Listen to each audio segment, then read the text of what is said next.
Donc, les technologies disruptives qui vont bouleverser demain. Alors, c'est même aujourd'hui, hein, pour être très clair, parce que on y est déjà et c'est déjà mis en œuvre, donc on n'est pas tellement dans la prospective. Là, pour le coup, on est dans le concret. Donc, je vais... vous êtes... peu importe, vous démarrez ? Allez, d'accord. Donc, je vous laisse le micro.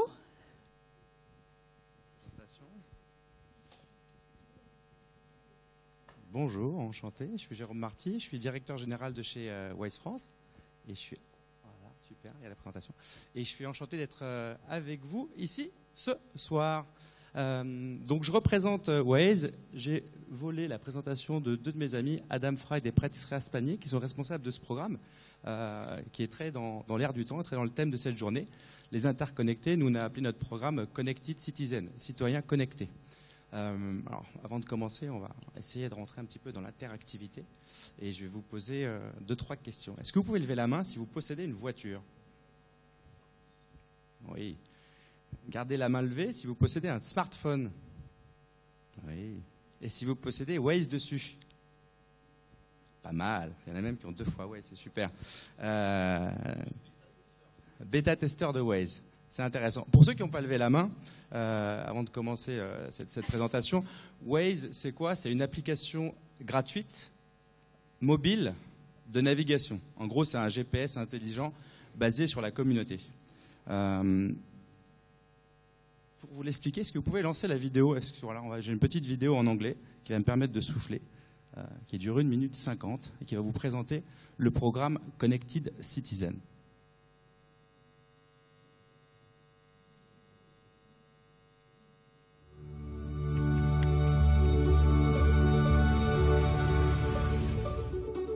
When Waze first launched, its core was about outsmarting traffic together.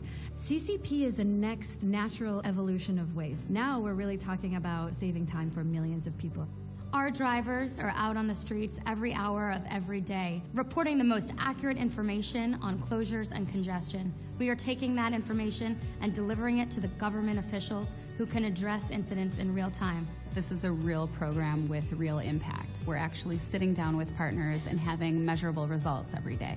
Boston is a city of around 600,000 residents, but during a typical workday, we grow to over 1 million people. Waze has allowed us to rapidly iterate through experiments to see what sort of effect interventions have on congestion and traffic.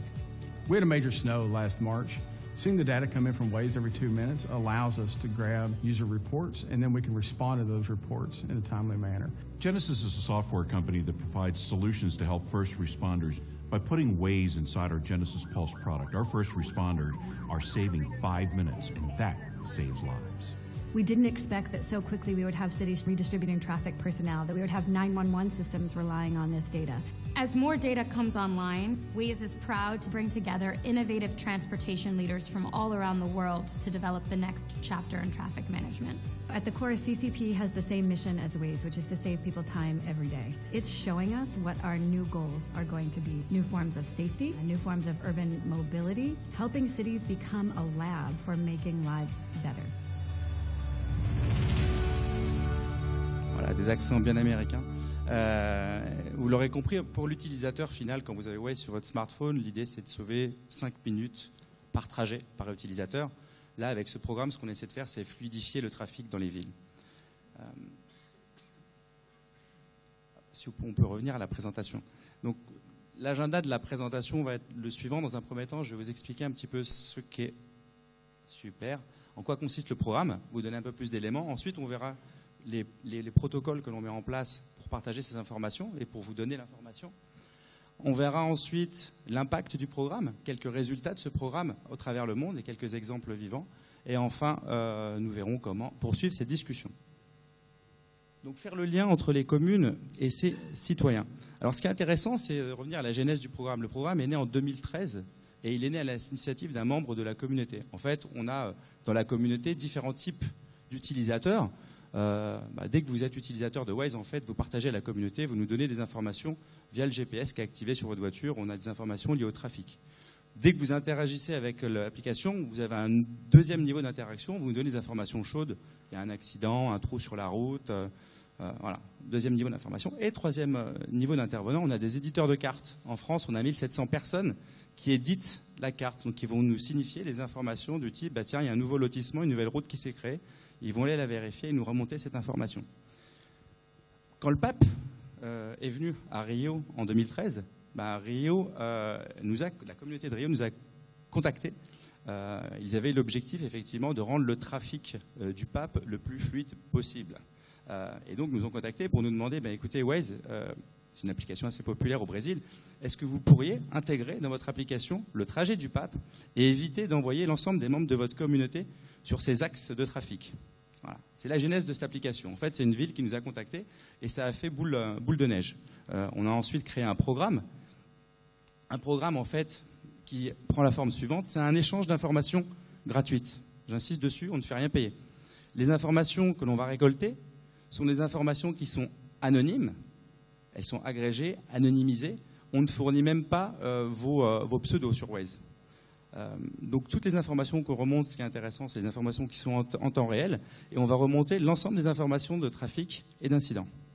Pour les collectivités, vous l'aurez compris, un peu sur l'exemple de Rio, ce qui va être intéressant, c'est de donner toutes les informations, j'allais dire froides, que vous allez planifier en amont, de fermeture de route, par exemple, de travaux qui pourraient perturber le trafic, et de faire bénéficier en fait à la communauté de ces informations pour éviter qu'un éclaireur, qu'un Wazer se rende sur place et informe le reste de la communauté du trafic ou des perturbations qui existent.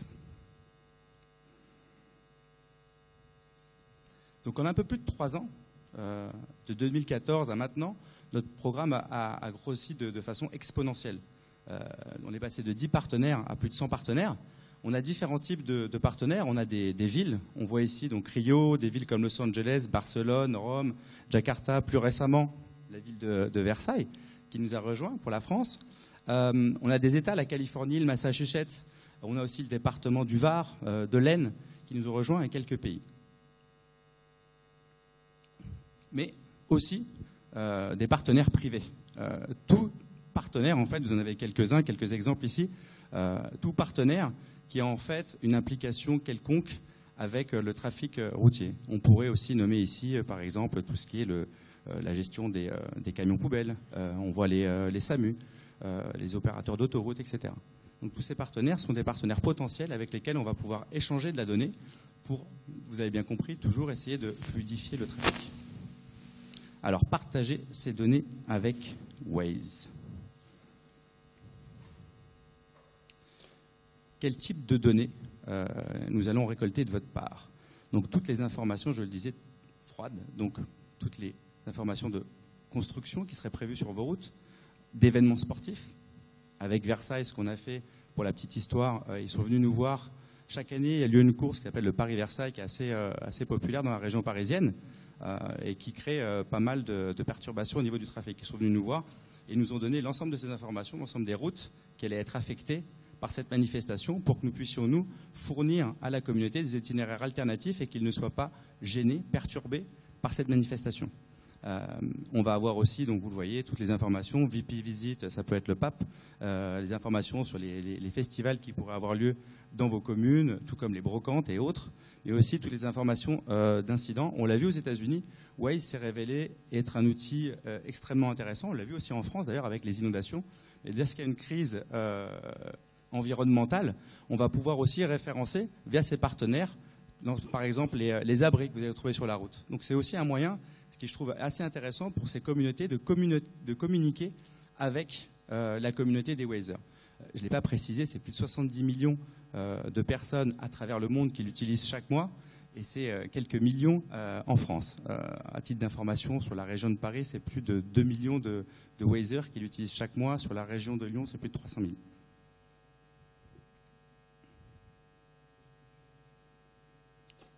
Point de vue technique, comment est-ce qu'on partage ces données? Ce qu'il faut retenir, différents outils pour partager les données, des outils un peu techniques qui vont permettre d'automatiser tout ça, donc via l'API, et aussi pour ceux qui ne possèdent pas ces compétences en interne pour ces villes, d'une manière un peu plus simple, via les interfaces web ou via email tout simplement.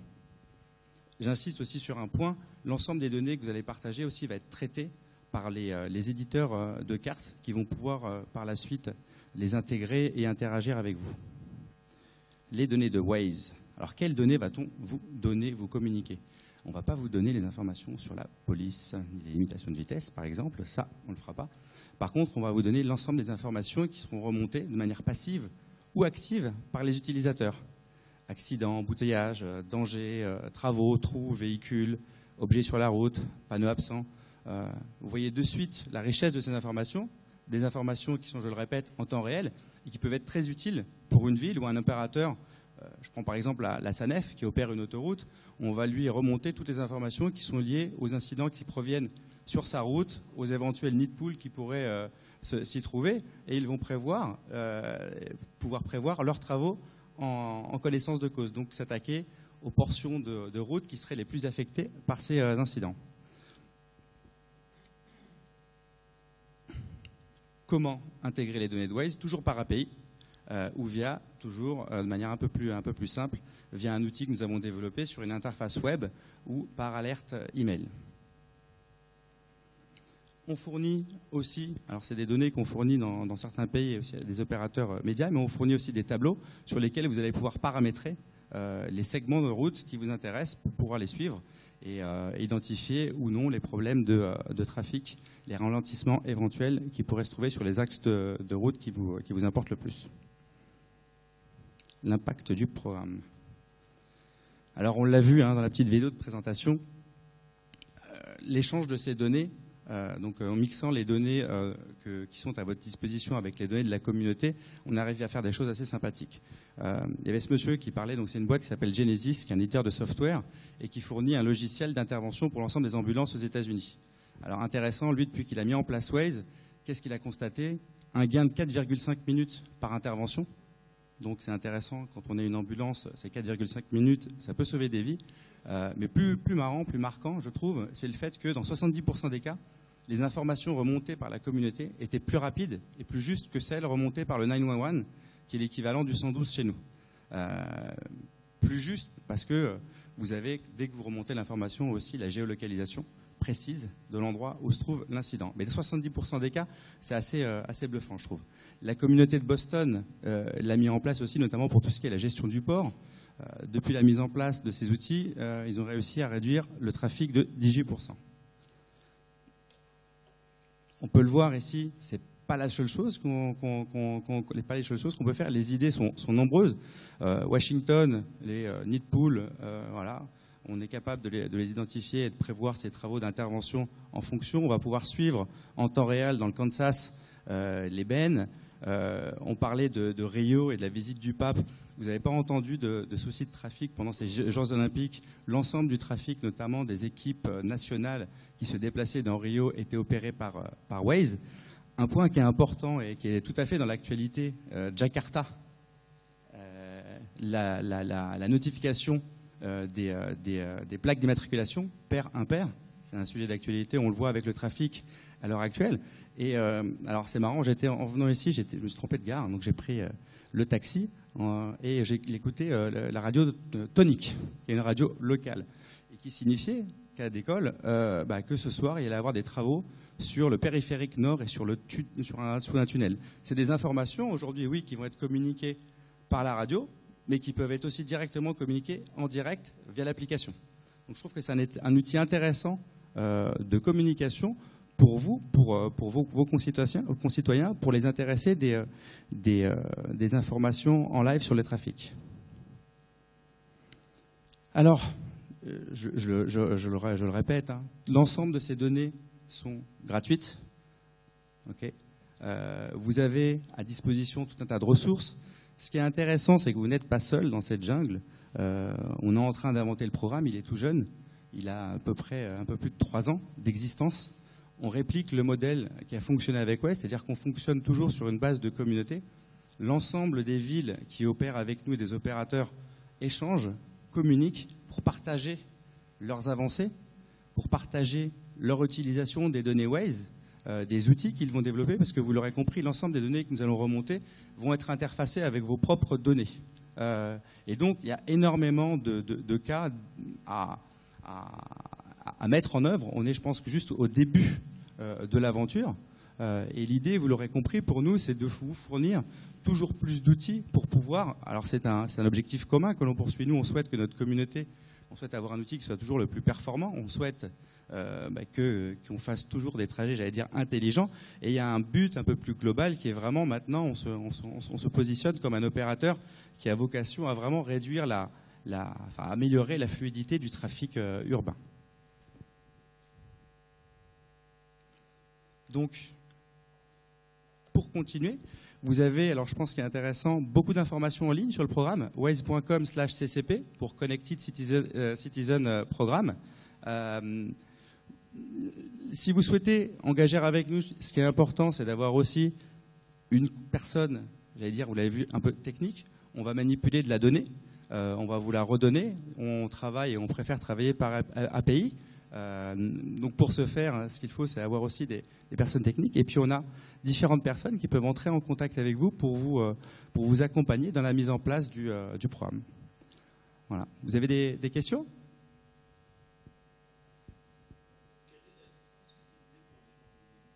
La licence utilisée ? Alors c'est un contrat comment dire ? C'est un contrat tout simple de partage de données, mais il n'y a pas de licence.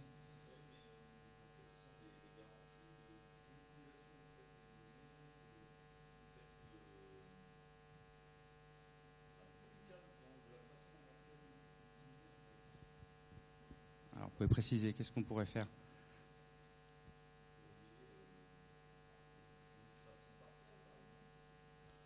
Alors, les données qu'on va utiliser, on va les utiliser nous simplement pour les remonter et les partager à la communauté. Donc je vois pas quelle utilisation on pourrait avoir sur les données, sur une donnée de.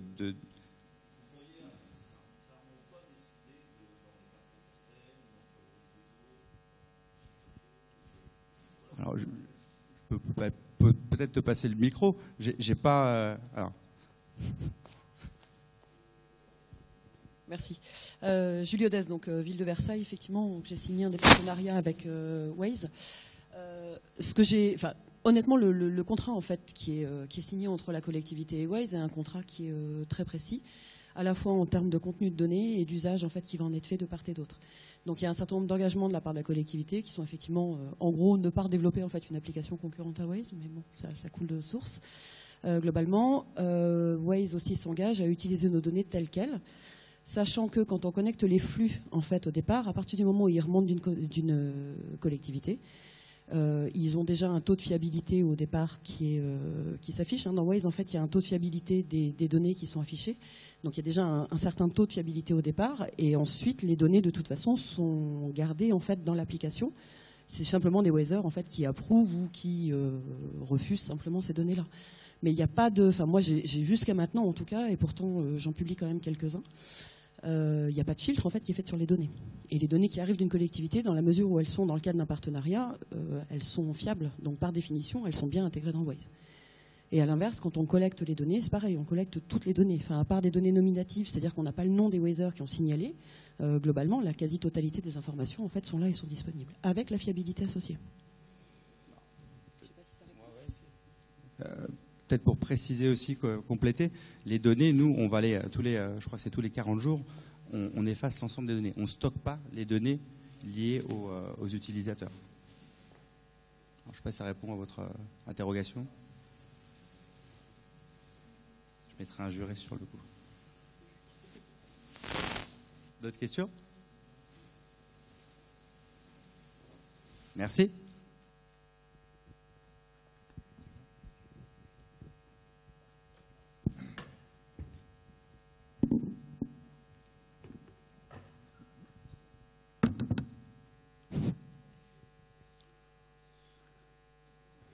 Bonsoir à tous et à toutes et à tous. Je suis donc, j'attends que les slides s'affichent.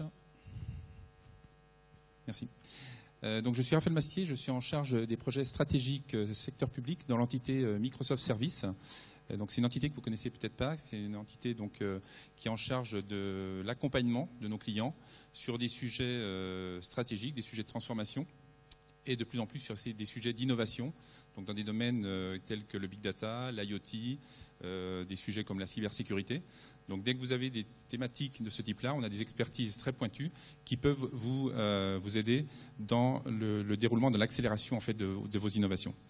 Et donc aujourd'hui, je vais vous parler d'un sujet autour des assistants virtuels, qu'on appelle aussi les agents conversationnels ou les chatbots en bon français, et qui sont un moyen justement d'avoir un nouveau canal de communication avec le citoyen lorsqu'on commence à travailler ce sujet-là au niveau des collectivités. Alors, c'est assez intéressant quand on échange avec des structures privées et commerciales, elles nous disent comment les technologies peuvent nous permettre d'adresser de plus en plus de prospects, de plus en plus de clients.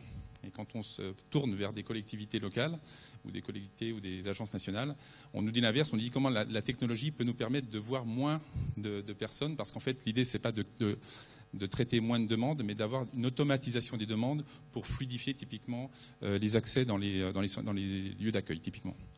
Et donc, le sujet dont on va parler, qui est le sujet justement des assistants virtuels, est un moyen de fluidifier. Alors, si on regarde deux types de problématiques et de besoins, donc quand on se met dans la peau d'un citoyen ou d'une collectivité, on voit qu'on a des besoins qui sont finalement compatibles. Le premier besoin, c'est de dire est-ce que je peux gérer mes dossiers, mes demandes sur des horaires étendus. Je n'ai pas forcément la capacité à me déplacer dans la journée, ni de téléphoner, et j'aimerais traiter certaines demandes de manière automatique en dehors des heures d'ouverture de ma collectivité. Côté collectivité, on a besoin aussi de fluidifier. Donc ça va dans le même sens. C'est-à-dire comment on va fluidifier les services d'accueil en apportant justement des traitements automatiques qui puissent être étendus également. Un deuxième besoin, c'est d'avoir un interlocuteur spécialisé lorsqu'on est sur des sujets qui sont un peu plus complexes.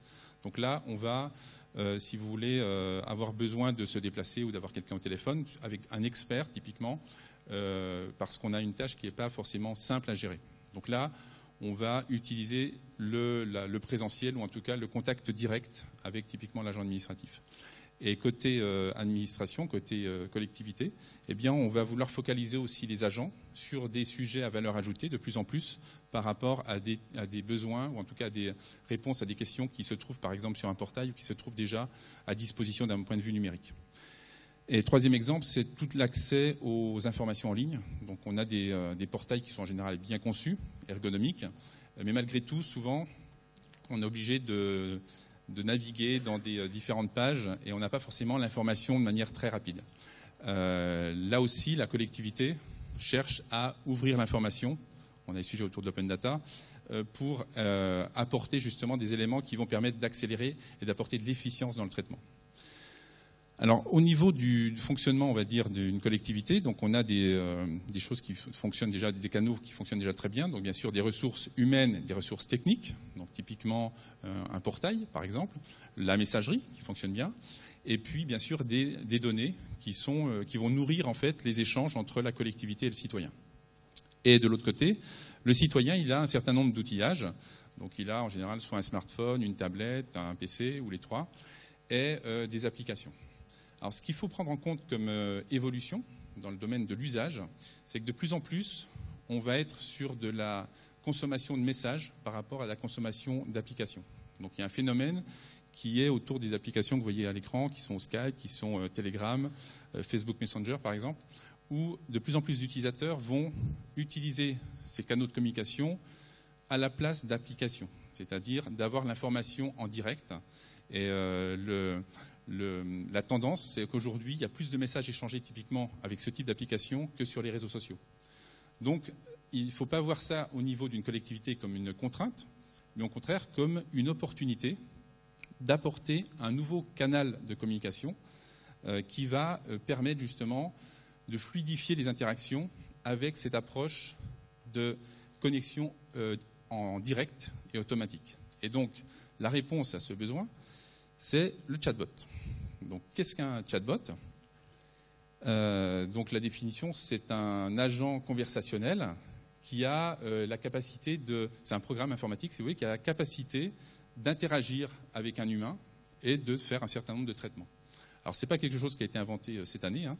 Ça remonte à 1950, donc les premières réflexions sur le sujet avec Alan Turing, qui a travaillé sur, justement, il a imaginé des modèles où la machine simulerait et permettrait d'imiter en fait une conversation humaine. D'accord ?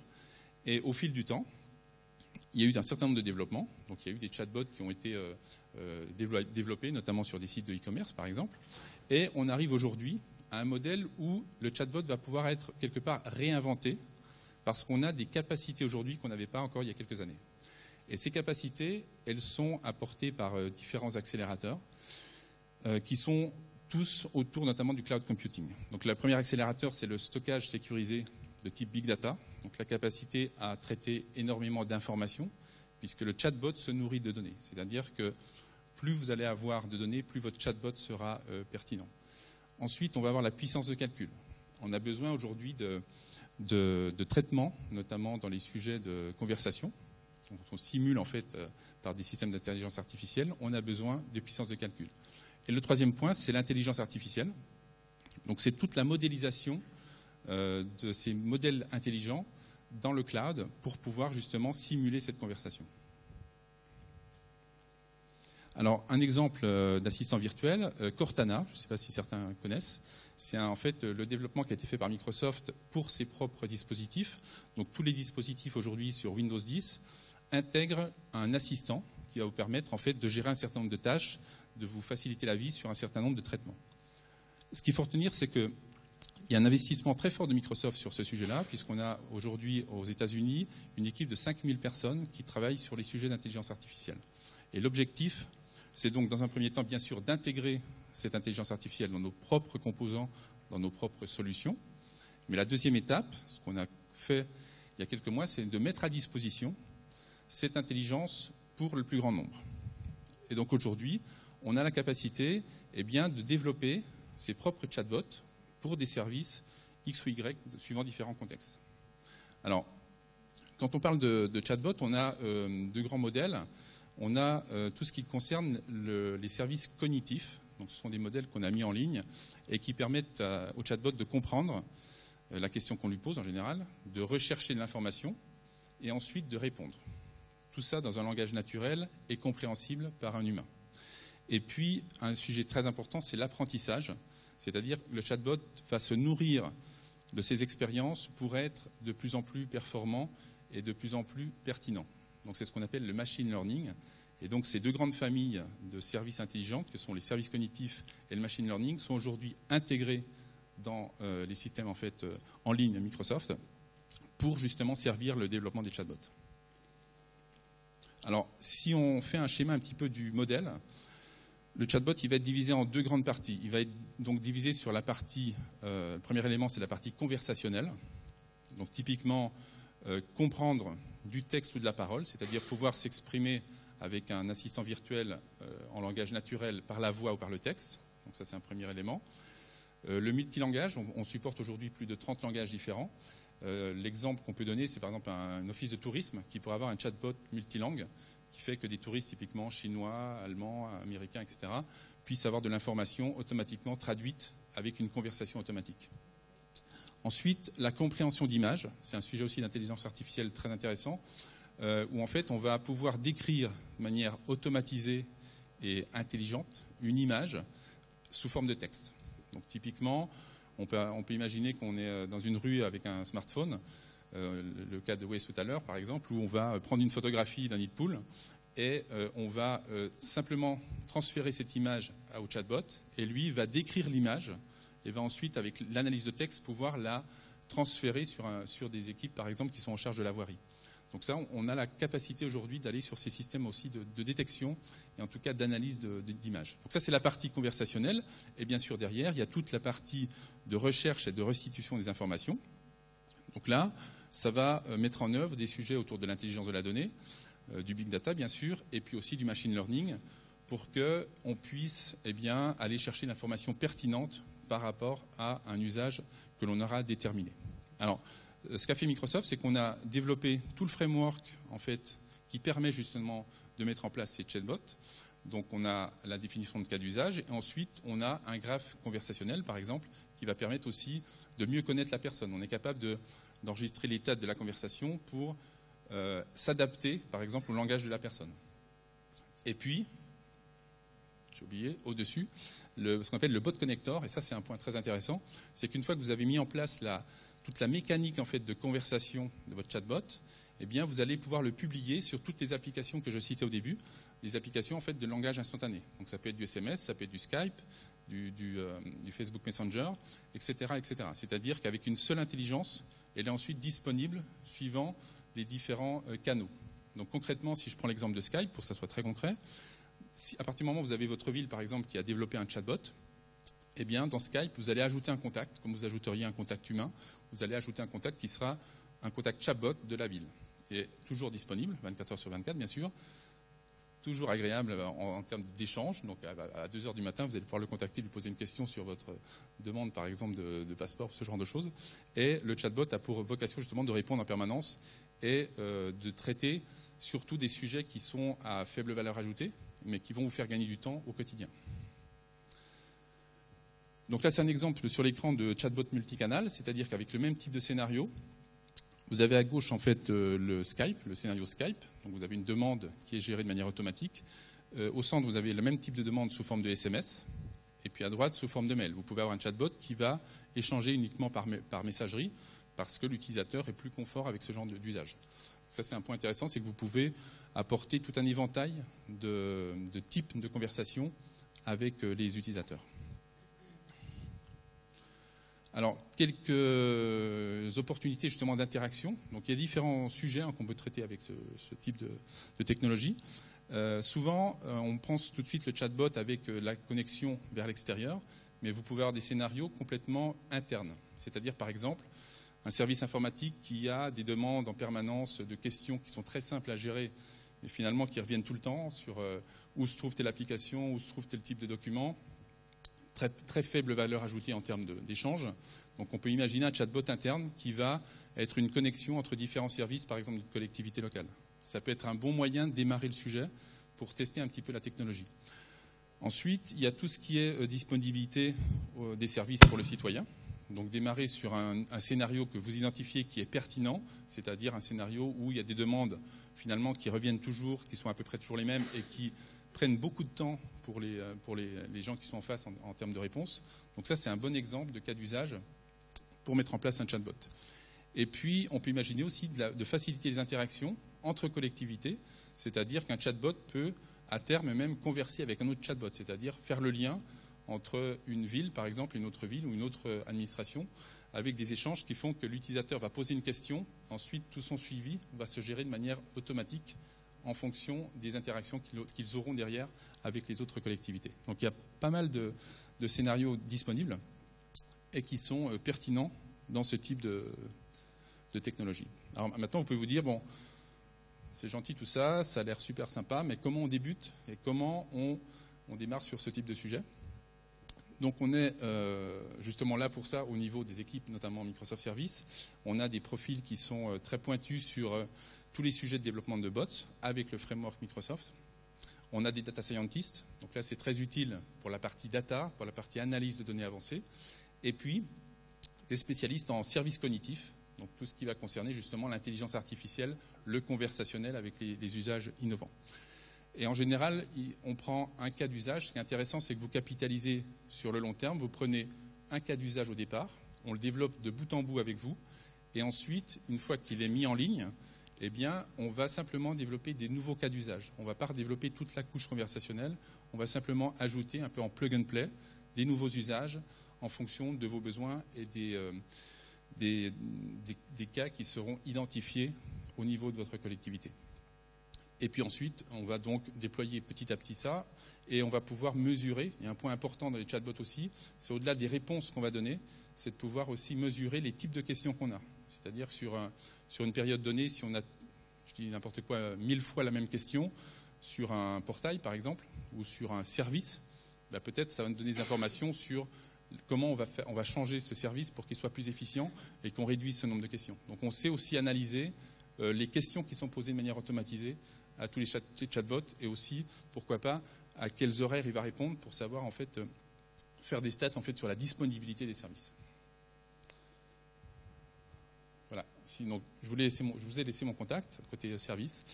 Si vous avez des questions sur le sujet? Est-ce que c'est des thématiques que vous avez déjà en tête ou c'est complètement nouveau pour vous? Oui.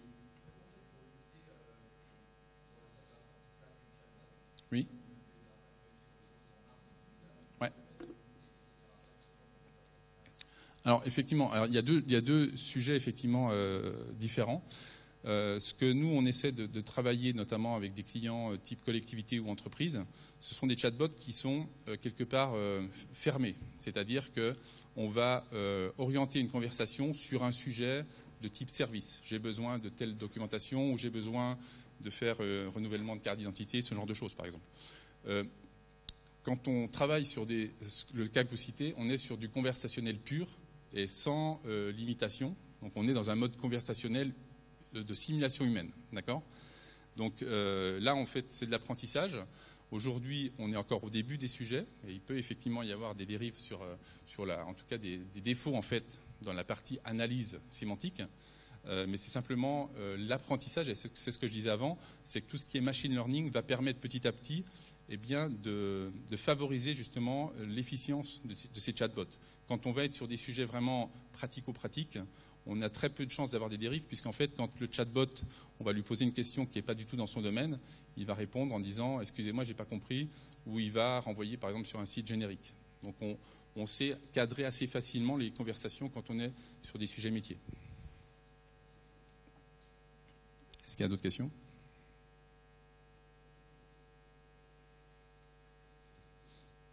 Est-ce que ça vous donne des idées de conversation numérique ?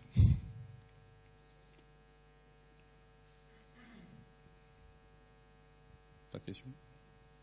Ok. Merci beaucoup. Bonne fin de journée.